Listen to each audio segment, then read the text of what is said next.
अभी आप सुन रहे हैं सुमन मलंगिया एंटरटेनमेंट को। डीजे सुमन मलंगिया।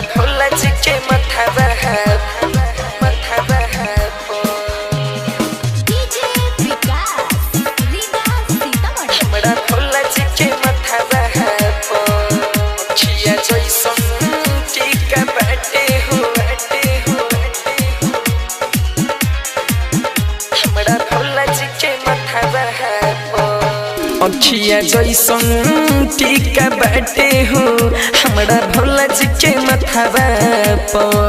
अखिया जैसन टीका बाटे हो हमरा भोला जी के मथावा प। कि निकल गेला मन भावेला हो निकल गेला मन भावेला गंगा बसेले जटावा प। कि अखिया जैसन टीका बाटे हो हमरा भोला जी के मथावा प। अखिया जैसन टीका बाटे हो हमरा भोला जी के मथावा प। कि निकल गेला मन भावेला हो निकल गेला मन भावेला गंगा बसेले जटावा प। कि अखिया जैसन टीका बाटे हो हमरा भोला जी के मथावा प। डीजे सुमन दीवाना सुमन मलंगिया।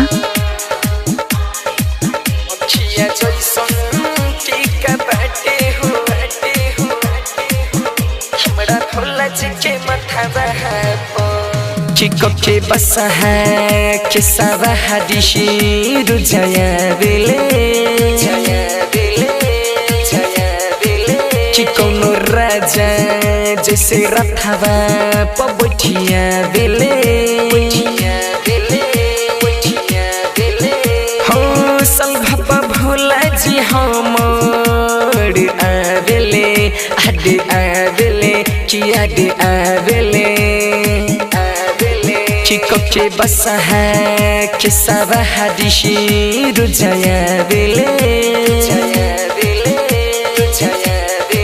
चिको नो राजा जैसे रथावा पबठिया बेले हो संघप भोला जी हमर आवेले आडे आवेले कि आडे आवेले हो बम बम बोली के सभे कांवरिया धल कांवर कान्हावा प। कि अखिया जैसन टीका बाटे हो हमरा भोला जी के मथावा प।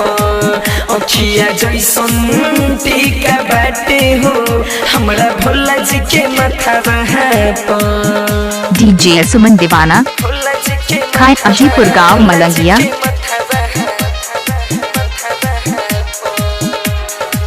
सुमन मलंगिया।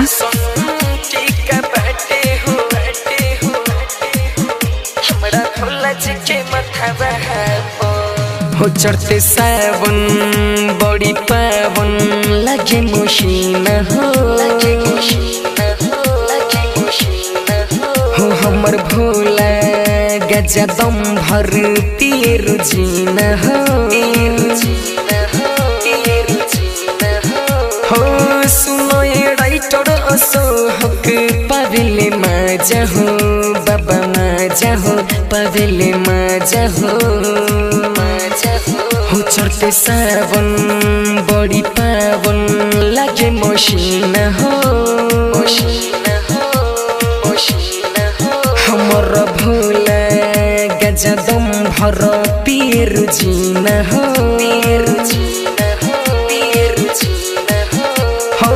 सुनो ये राइटर असोहक पावेले माजा हो बाबा माजा हो पावेले माजा हो इसके सोनी तू सुनो सुजित गुलसन ध्यान धैल तू धामा प। कि अखिया जैसन टीका बाटे हो हमरा भोला जी के मथावा प। अखिया जैसन टीका बाटे हो हमरा भोला जी के डीजे सुमन मलंगिया मधुबनी। डीजे सुमन मोबाइल नंबर 8882452330।